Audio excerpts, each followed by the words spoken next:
ইমরানের সাথে শারীরিক সম্পর্ক করার 2 মাস পর নিহিতা বুঝতে পারল তার মাঝে একটা জীবনের অস্তিত্ব বড় হচ্ছে। সে আরও শিওর হলো প্রেগনেন্সির পজিটিভ রিপোর্ট দেখে। ইমরানের সাথে বেশ কয়েকবার শারীরিক সম্পর্কে লিপ্ত হয়েছে নিহিতা। রিলেশনের 1 বছর না হতেই শারীরিক সম্পর্ক করার জন্য ইমরান বেশ তোড়জোড় শুরু করে। রিলেশন টিকিয়ে রাখতে ইমরানের আবদার পূরণ করতে বাধ্য হয় নিহিতা। ইদানিং ইমরানের ফোন বন্ধ থাকে, ঠিকমতো নিহিতার সাথে যোগাযোগ করে না। নিহিতা কলেজ প্রাইভেটে যেতে পারে না লজ্জায়। দিন দিন নিহিতার শারীরিক পরিবর্তন স্পষ্ট পরিলক্ষিত হচ্ছে। নিহিতা ঢিলেঢালা পোশাক পরে, যতটুকু সম্ভব ব্যাপারটা অন্যদের থেকে আড়াল করার চেষ্টা করে। তবুও সেদিন নিহিতার রুমমেট হঠাৎ জিজ্ঞেস করল, "কি রে নিহিতা, তোর চেহারা এমন হয়ে যাচ্ছে কেন? আর এত শুকিয়ে যাচ্ছিস যে? খালা বলল তুই নাকি ঠিকমতো খাওয়া দাওয়া করিস না, আবার কলেজেও নাকি যাচ্ছিস না, কোনো সমস্যা?" নিহিতা কৃত্রিম হাসি দিয়ে বলল, "না আপু, তেমন কিছু না, এই তো আগামীকাল থেকে কলেজে যাব।" পড়াশোনার সুবাদে মেসে থাকে নিহিতা, ফ্যামিলি থেকে দূরে। ফ্যামিলির সাথে থাকলে হয়তো সবাই এতদিনে সব কিছু জেনে যেত। ফ্যামিলির নজর থেকে বাঁচলেও রুমমেটের নজর এড়িয়ে যেতে পারছে না। রাতে নিহিতা ইমরানকে কল দিল। রিং হচ্ছে, কিন্তু ইমরান ফোন রিসিভ করছে না। বেশ কয়েকবার কল দেওয়ার পর ইমরান কলটা রিসিভ করলো।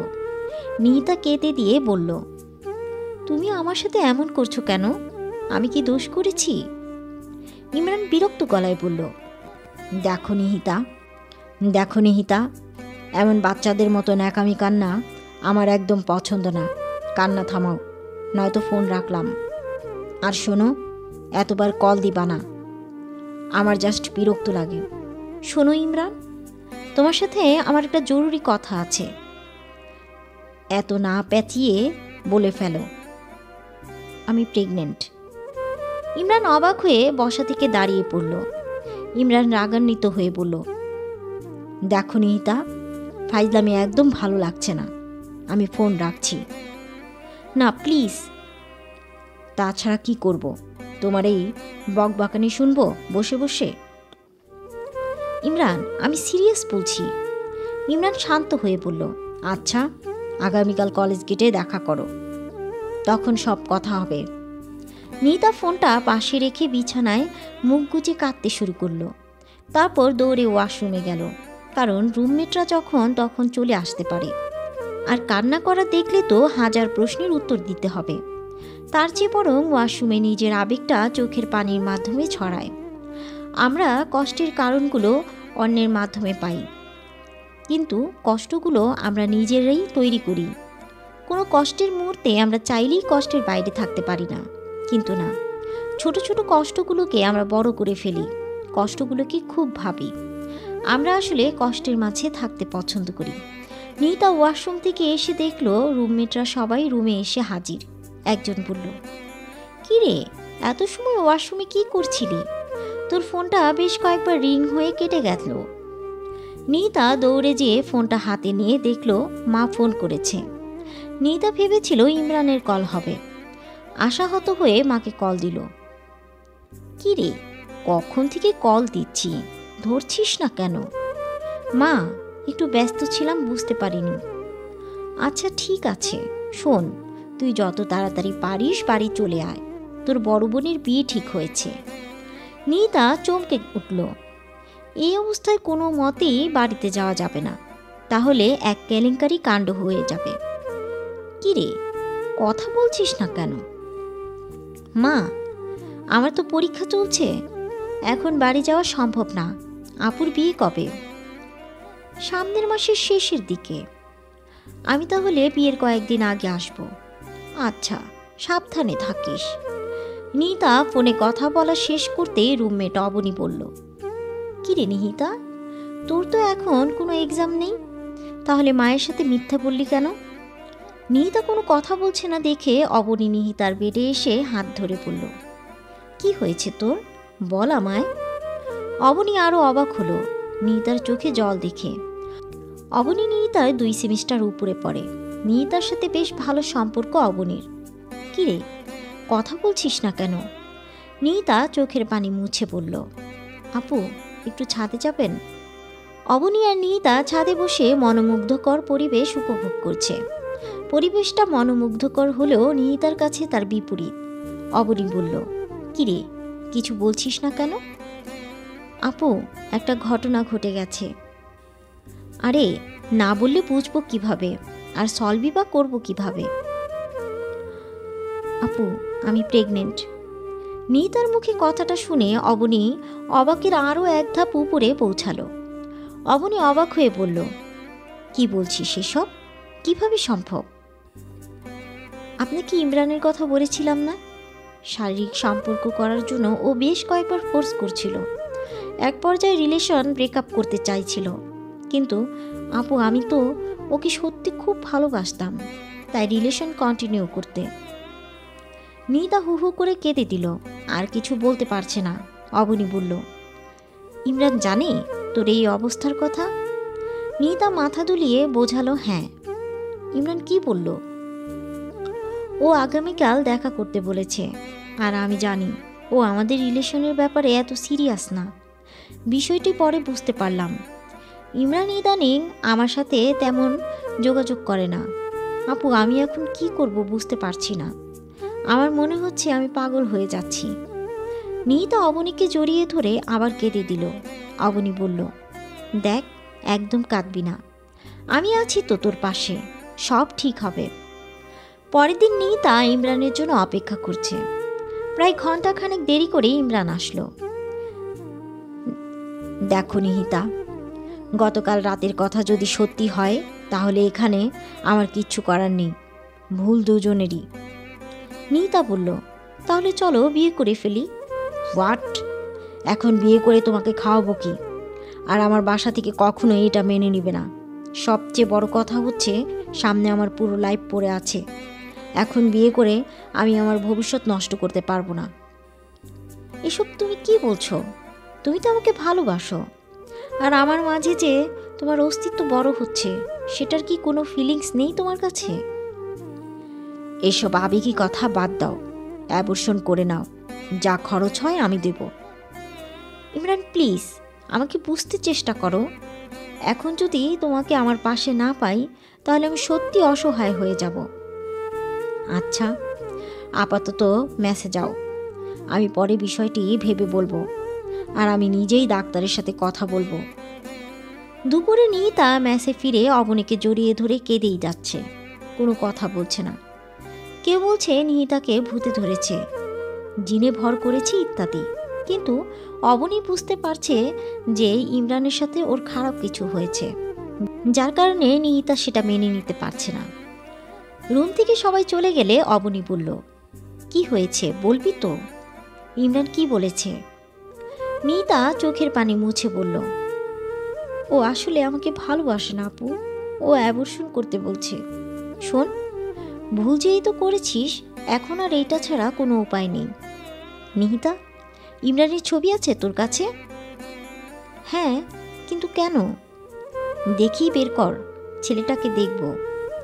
নিহিতার হাত থেকে ফোনটা নিয়ে স্ক্রিনে তাকাতেই অবনীর 2বার হার্ট মিস করার উপক্রম হলো, খুব পরিচিত মুখটা দেখে। এটা কিভাবে সম্ভব? না, এটা কিছুতেই হতে পারে না। অবনী কেমন অন্যমনস্ক হয়ে গেল, মনে হচ্ছে খুব গভীর কিছু ভাবছে। অবনী খুব সাবধানে নিজেকে সামলে নিল। তারপর নিহিতাকে বলল, শোন, চিন্তা করিস না, সব ঠিক হয়ে যাবে। অবনী ওয়াশরুমে ঢুকে মুখে পানি দিল। কিছুতেই মাথা ঠান্ডা হচ্ছে না। শাওয়ার ছেড়ে দিয়ে ঘণ্টাখানেক টাইলসের উপর বসে রইল। শাওয়ারের জল আর চোখের জল এক হয়ে অবনীর মুখ বেয়ে পড়ছে। অবনী ওয়াশরুম থেকে বের হতেই নিহিতা বলল, এত সময় ওয়াশরুমে কি করলেন? আপনাকে কয়েকবার ডাকলাম, কোনো উত্তর দিলেন না। আমি তো ভয় পেয়ে গিয়েছিলাম। এখন ভাবলাম অন্যদের জানাই ব্যাপারটা, আর তখনই আপনি বের হলেন। আসলে মাথাটা খুব ব্যথা করছিল, তাই একটু শাওয়ার ছেড়ে দিয়ে বসেছিলাম। নিহিতা বুকে হাত দিয়ে জোরে নিঃশ্বাস নেওয়ার মতো করে বলল, উফ বাবা, আমি তো সত্যি ভয় পেয়ে গিয়েছিলাম। অবনী হেসে বলল, ভয়ের কিছু নেই, যা তো এখন, আমি ঘুমাবো। পরের দিন নিহিতা আর ইমরান ডাক্তার সিয়াম আহমেদের চেম্বারে বসে আছেন। ডাক্তার সিয়াম রিপোর্টগুলো দেখে বলল, খুব একটা বেশি দেরি হয়নি বাচ্চার, এতে অ্যাবর্শন না করলেও চলবে। এটা সাধারণত ওষুধের মাধ্যমে নষ্ট করা যায়, তবে খুব দামি ওষুধ খেতে হবে। খরচ প্রায় অ্যাবর্শনের সমানই লেগে যাবে। ইমরান বলল, খরচ যা লাগে লাগবে, আপনি বরং ওষুধই খেতে দিন, এটাই ভালো হবে। নিহিতা কোনো কথা বলছে না, চুপচাপ মাথা নিচু করে বসে আছে। ডাক্তার সিয়াম চশমাটা একটু নাকের উপর উঠিয়ে বলল, আচ্ছা তাই করছি, তবে শোনেন, আর এমন ভুল কখনো করবেন না। যথাসময় পিল খেয়ে নেবেন বা জন্ম নিয়ন্ত্রণের জন্য যতগুলো পদ্ধতি আছে তা ব্যবহার করবেন, কারণ বারবার এমন হলে পরবর্তীতে কিন্তু সন্তান জন্ম দেওয়ার ক্ষমতা হারিয়ে যাবে। একেবারে খুব একটা রিস্ক নেই, তবুও কি হবে বলা যাচ্ছে না। ইমরান নিহিতার দিকে তাকিয়ে বলল, অলরাইট। নিহিতার চোখে জল। কাজল দেওয়া হয়নি ইদানিং, কাজল থাকলে নিশ্চিত চুয়ালে লেপটে যেত। ইমরান প্রথমে বলতো সে নাকি আমার ওই কাজল কালো চোখের প্রেমে পড়েছে, কিন্তু এখন আর চোখের দিকে ভুলেও তাকায় না।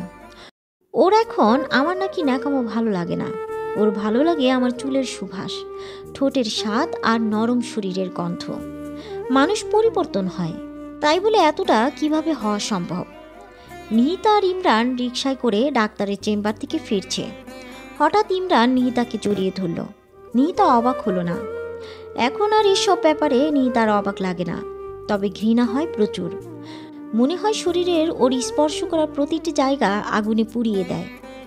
ইমরান একটু নরম সুরে বলল, বাবু কথা বলছো না কেন? এমনি, ভালো লাগছে না। শোনো, ওষুধগুলো ঠিক নিয়ম করে খেয়ে নিবা, ওকে? আর আমি রাতে ফোন দিব। ইমরান আবার পরিবর্তনের অভিনয় করছে। ইমরান আবার বলল, আমি জানি তুমি আমার উপর খুব রাগ করে আছো। আচ্ছা আমি কি করব বলো তো? এই সময় এমন খবর শুনলে কারো কি মাথা ঠিক থাকে? প্লিজ কথা বলো। নিহিতা কিছু বলছে না। ইমরান এবার নিহিতার হাত ধরে বলল, আর এমন হবে না, প্লিজ মাফ করো। নিহিতা তবুও কিছু বলছে না। মানুষ এমন একটি প্রাণী যার আবেগের পরিমাণ অনেক। আমাদেরকেও অত্যাধিক প্রায়োরিটি দেবে, এটা আমরা সব সময় চাই। কেউ যখন আমাদের কাছে ফিরে আসতে চায় আমরা তাকে এড়িয়ে চলি, আর যদি কেউ আমাদের ছেড়ে চলে যেতে চায় আমরা তাকে আরও আঁকড়ে ধরি।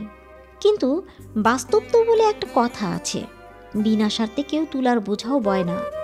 চারপাশে মানুষের সাহায্যের মধ্যে একটা স্বার্থের গন্ধ থাকবেই। নিহিতা 1 ঘন্টা ধরে গোসল করল আজ। ইমরান আবার আগের মতো আচরণ করছে, তাই নিহিতা খুব খুশি। যদিও রিকশায় ইমরানের সাথে একটা কথাও বলেনি। নিহিতা আনুষঙ্গিক কাজ সেরে বিছানায় বসে অবনীকে উদ্দেশ্যে বলল, আপু আপনি গতকাল রাতে কি যেন বলতে চেয়েছিলেন? অবনী মনমরা হাসি দিয়ে বলল, মনে পড়ছে না, মনে পড়লে বলবো। আর তোকে আজ এত খুশি খুশি লাগছে কেন? মনে হচ্ছে মুড খুব ভালো। নিহিতা অবনীর বেডে বসে বলল। ইমরান আবার আগের মতো আচরণ করছে। ও মাপ চেয়েছে জানেন, আমি এখনো মাপ করিনি, ওর সাথে কোনো কথাই বলিনি। ঠিক করিনি আপু, ওকে একটু প্যারা দেওয়া উচিত। অবনী বলল, ও তাহলে তো ভালো। আচ্ছা তোকে একটা প্রশ্ন করি। কি প্রশ্ন? আচ্ছা এত পেঁচাচ্ছিস কেন? উত্তর দিবি ঠিক ঠিক। নিহিতা হেসে বলল, আচ্ছা আচ্ছা ইমরান ছেলেটা কেমন লাগে তোর কাছে? আপু হঠাৎ এই প্রশ্ন? যা বললাম তার উত্তর দে। ভালো। আচ্ছা মনে কর ওর 4-5টা প্রেম আছে, তখন তুই কি করবি? সিরিয়াস নিস না, জাস্ট বলছি। জানি না কি করব, তবে আমি নিশ্চিত ওর আর কোনো রিলেশন নাই। অবনী বেড থেকে উঠে জানালার গ্রিল ধরে দাঁড়িয়ে বলল, একটা সত্যি ঘটনা শুনতে চাস? নিহিতা উৎসাহিত কণ্ঠে বলল, হ্যাঁ বলেন। অবনী একটা দীর্ঘশ্বাস ছেড়ে বলল, ওর সাথে আমার প্রায় 3 বছরের রিলেশন ছিল। আমি সত্যি অবাক হয়েছি সেদিন তোর ফোনে ওর ছবি দেখে। শোন, ওকে আর বিশ্বাস করিস না। ও তোর মতো অনেক মেয়ের সাথে এসব করেছে, আমাকেও প্রস্তাব করেছিল, আমি রাজি ছিলাম না বলে রিলেশন ব্রেকআপ হয়ে যায়।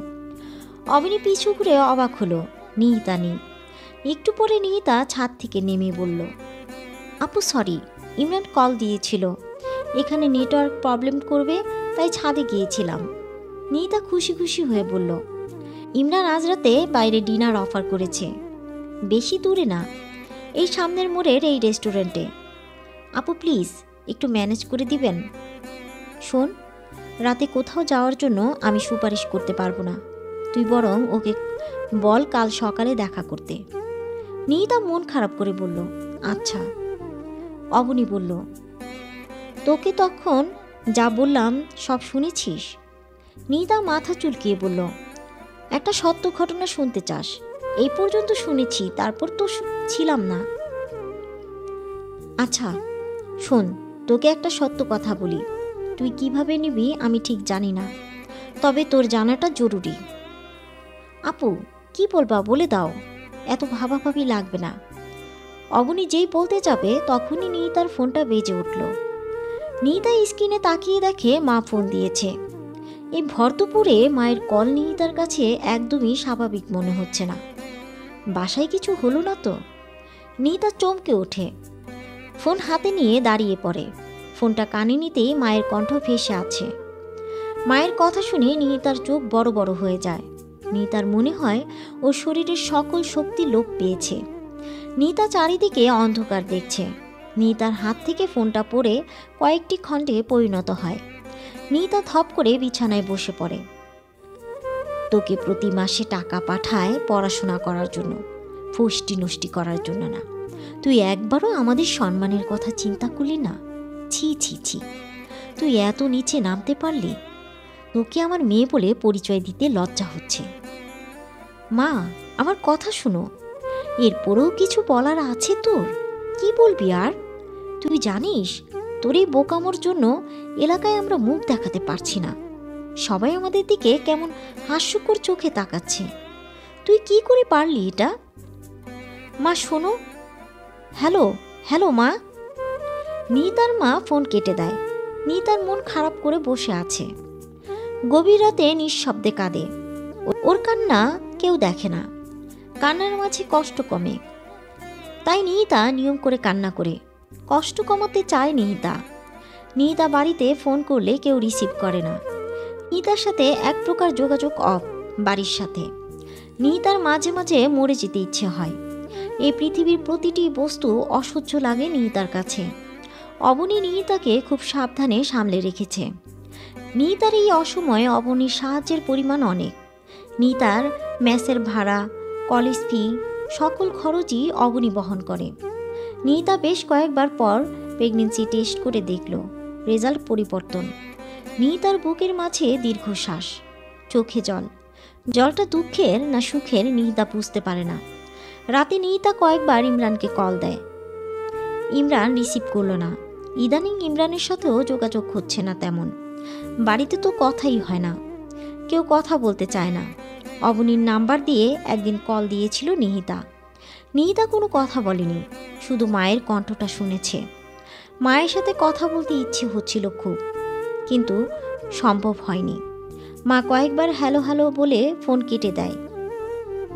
কিরে কি ভাবছিস? অবনীর কথায় নিহিতার ঘোর কাটে।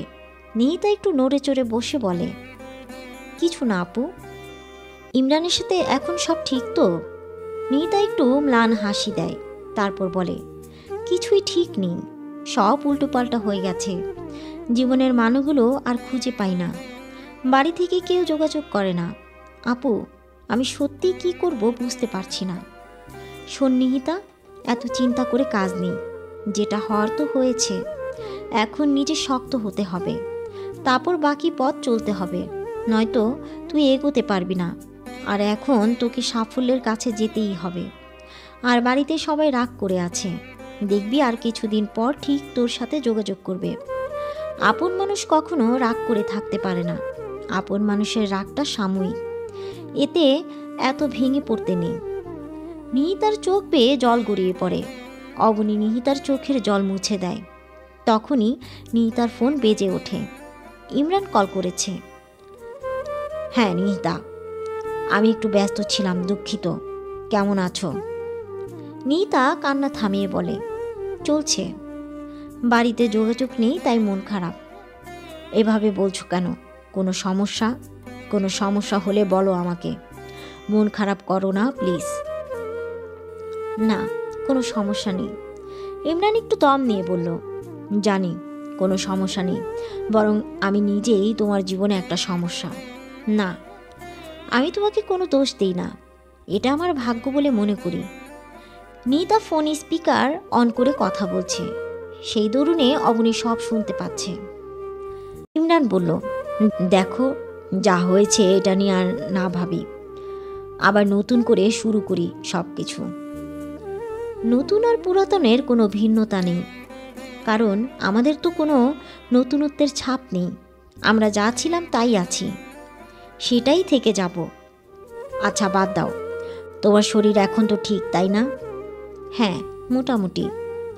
ওই যে আমার আরাফাত নামের একটা ফ্রেন্ড আছে, ওকে তো চিনো?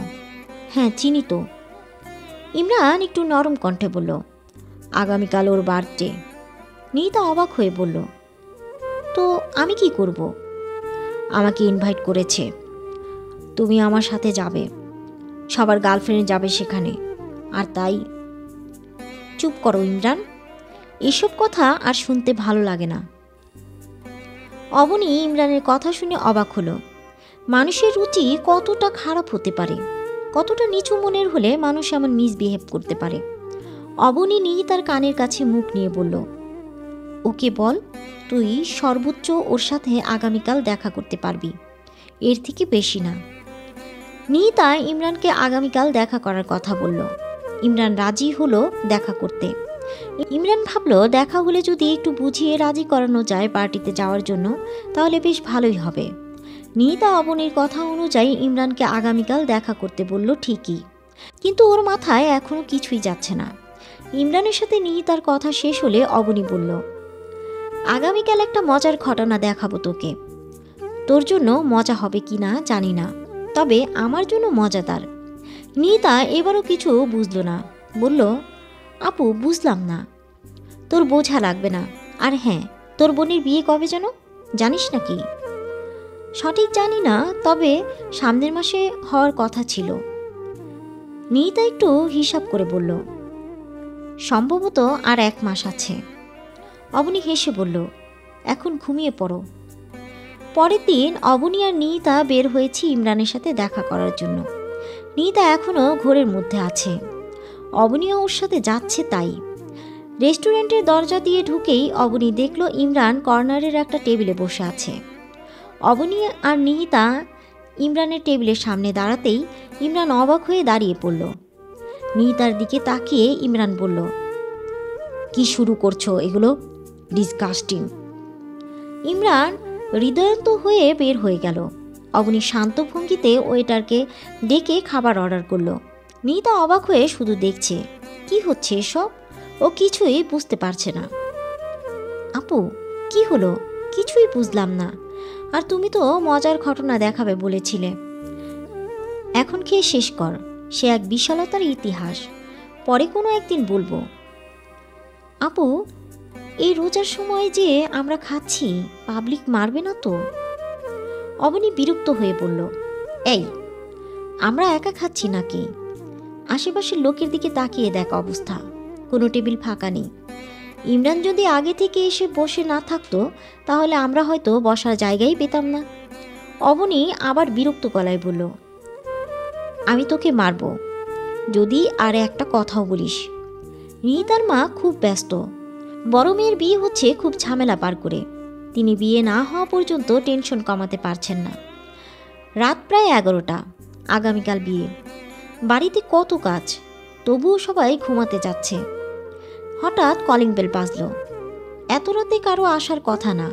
দরজা খুলে নিহিতার মা অবাক হয়ে কয়েক পা পিছিয়ে আসলো।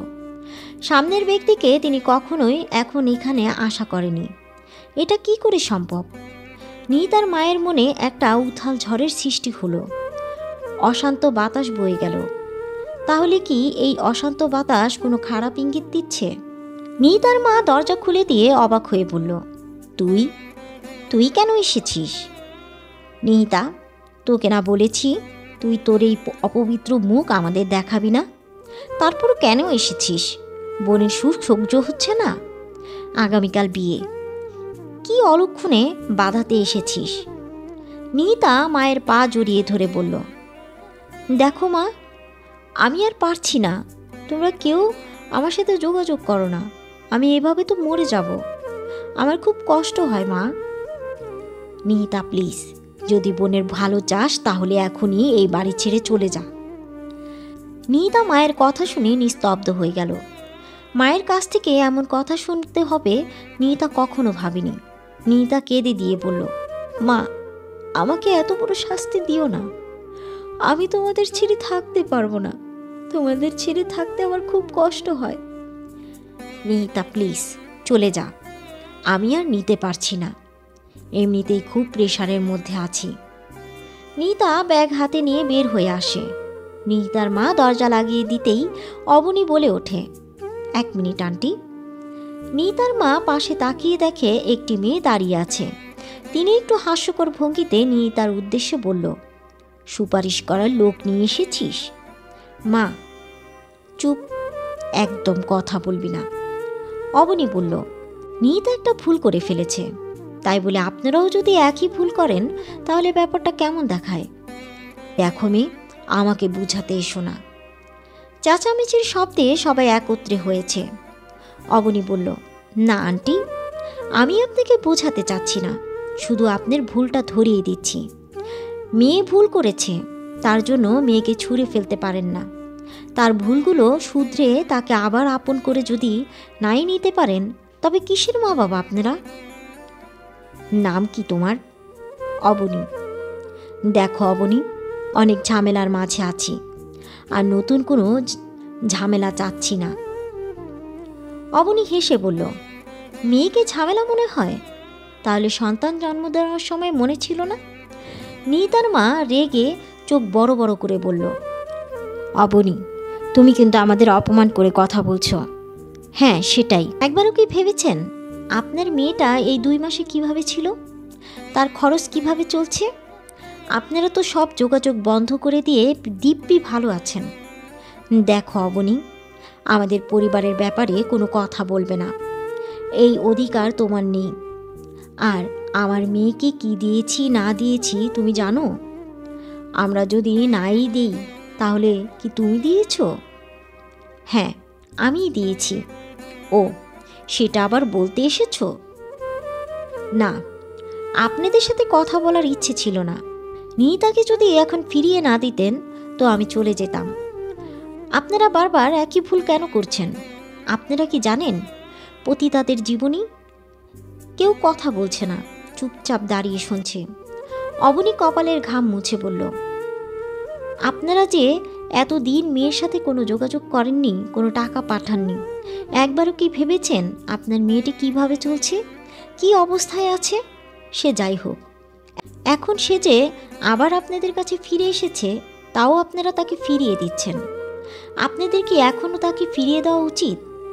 এখন না, অনেক আগেই নিহিতার সাথে আপনাদের যোগাযোগ করার দরকার ছিল। কারণ আমরা যখন কোনো সমস্যায় পড়ি তখন আমাদের আপন মানুষদের সাপোর্ট প্রয়োজন, কিন্তু সেই সময় নিহিতা কোনো সাপোর্ট পায়নি। এটা ছিল হয়তো আপনাদের জেদ, কিন্তু আপনারা যদি ওর এই ছোট্ট ভুল ক্ষমা করতে না পারেন তাহলে অন্য মানুষ কিভাবে ক্ষমা করবে? আর এখন যদি আপনারা নিহিতাকে গ্রহণ না করেন তাহলে ওর হাতে 2টা পথ আছে, আত্মহত্যা, পতিতালয়। হয়তো জানেন না, প্রতিটি পতিতার জীবনই ঠিক এমন, প্রেমিক বেঁচে দিয়ে যায়, নয়তো পরে মা বাবা না মেনে নিলে তারা পতিতালয়কে আশ্রয় কেন্দ্র বানায়। হ্যাঁ, আপনারা বলতে পারেন এসব না করে জব করলেও তো হয়। এটা একটা হাস্যকর টপিক। বাংলাদেশ এখনও এতটা উন্নতি হয়নি, মাস্টার্স পাশ করা স্টুডেন্ট বেকার, আর নিহিতার মতো সকল মেয়েই প্রায় এমন ভুল করে থাকে। তারা চাকরি পাবে কোথায়? নিহিতা এবার আস্তে করে বলল, আপু চুপ করো, আর কিছু দরকার নেই, চলেন এখান থেকে। হ্যাঁ যাব, তবে আমি একা। এই বাড়ি তোমার, এখানে তোমার অধিকার আছে, তাই তুমি এখানেই থাকবে। তুমি তোমার অধিকার থেকে বঞ্চিত হতে পারো না। তোমার লাগেজ নিয়ে তোমার রুমে যাও। আপু প্লিজ, আর কিছু বলবেন না, যা বোঝার বুঝে গেছি, অবনী বলল। বেশি কথা বলো কেন? যা বলছি তাই করো। তোমার রুম কোনটা? নিতা কোনায় একটা রুম দেখালো। অবনী বলল, যাও, রুমে যাও। নিতা কি করবে ভেবে পাচ্ছে না। নিতা স্ট্রেট দাঁড়িয়ে আছে। অবনী এবার ধমক দিয়ে বলল, কি হলো? দাঁড়িয়ে আছো কেন? যাও বলছি। নিতা এক পা এগুতেই ওর মা বলল, দাঁড়াও। নিতা মনে মনে ভাবছে, ঘাড়ে ধাক্কা দিয়ে বের করে দেওয়াটাই বাকি ছিল, এবার বুঝি সেটাও হবে। নিতা ভয়ে ভয়ে মায়ের দিকে তাকালো। নিতার মা বলল, ওই রুমে আত্মীয়রা শুয়েছে, তুই তোর বড় আপার রুমে যা, আর সবাই যার যার রুমে যাও। আগামীকাল অনেক কাজ আছে, এই ফালতু ব্যাপার নিয়ে পড়ে থাকলে চলবে না। আর নিতা শোন, তুই আগামীকাল এই মুহূর্তের জন্য ঘর থেকে বের হবি না। সবাই চলে গেছে, নিহিতা আর ওর মা ওখানে দাঁড়িয়ে আছে। অবনী বলল, নিহিতা, নিজের খেয়াল রাখিস, আসি, আর ফোনে কথা হবে কেমন? আন্টি, যদি ভুল কিছু বলে থাকি তো ক্ষমা করবেন। মানুষের জীবন খুবই বৈচিত্র্যময়, কখন কিভাবে জীবনের মোড় ঘুরে যায় কেউ জানে না। নিহিতার সাথে বাড়ির সবাই আবার আগের মতো আচরণ করে। নিহিতার মনে হয় না ওর জীবনে একটা ঝড়ের অস্তিত্ব ছিল। সেই থেকে ইমরানের সাথে আর কোনো যোগাযোগ নেই নিহিতার। নিহিতা আর রিলেশনে যেতে চায় না, সে প্রতিষ্ঠিত হতে চায়। সে সব কিছুকে পিছে ফেলে এই সমাজের প্রতি একটা অনুরাগ নিয়ে এগিয়ে চলে যেতে চায়, আর অনুরাগগুলোই সফলতার মূল কারণ হয়ে দাঁড়ায়। নিহিতা আর ইমরান একটা আবাসিক হোটেল থেকে আসতে নিচ্ছিল, তখনই নিহিতার এলাকার এক লোক দেখে ফেলে নিহিতাকে, আর তাতেই পুরো এলাকায় নিহিতার বদনাম রটে যায়, যার ফলে তার পরিবার মুখ ফিরিয়ে নিয়েছিল। আমরা নিজেরা কখনোই নিজেদের জীবনের গতি পরিবর্তন করতে পারি না। এর জন্য আল্লাহর কাছে প্রার্থনা করা প্রয়োজন এবং কারো সাহায্যের প্রয়োজন, কেননা আমরা সবাই অন্যের উপর নির্ভরশীল। নিহিতা নিজের পায়ে দাঁড়িয়ে এই সমাজকে দেখাতে চায়, ঊর্ধ্বতন ইচ্ছা আল্লাহ সফল করতেই পারেন। নিহিতার জন্য দোয়া রাখবেন সবাই, সে যেন তার লক্ষ্যে পৌঁছাতে পারে। কাহিনীটি এখানেই সমাপ্ত হলো। কাহিনীর নাম অনুরাগ। কাহিনীটি কেমন লাগলো অবশ্যই কমেন্ট করে জানাবেন। আর যারা এখনও চ্যানেলটি সাবস্ক্রাইব করেননি তারা এখনই চ্যানেলটি সাবস্ক্রাইব করে পাশে থাকা বেল আইকনটি বাজিয়ে দিন, যাতে পরবর্তী নোটিফিকেশন আপনার কাছে খুব সহজেই পৌঁছে যেতে পারে। আমি এই প্রত্যাশা আজকের মতো এখানেই বিদায় নিচ্ছি। ভালো থাকবেন, সুস্থ থাকবেন, ধন্যবাদ।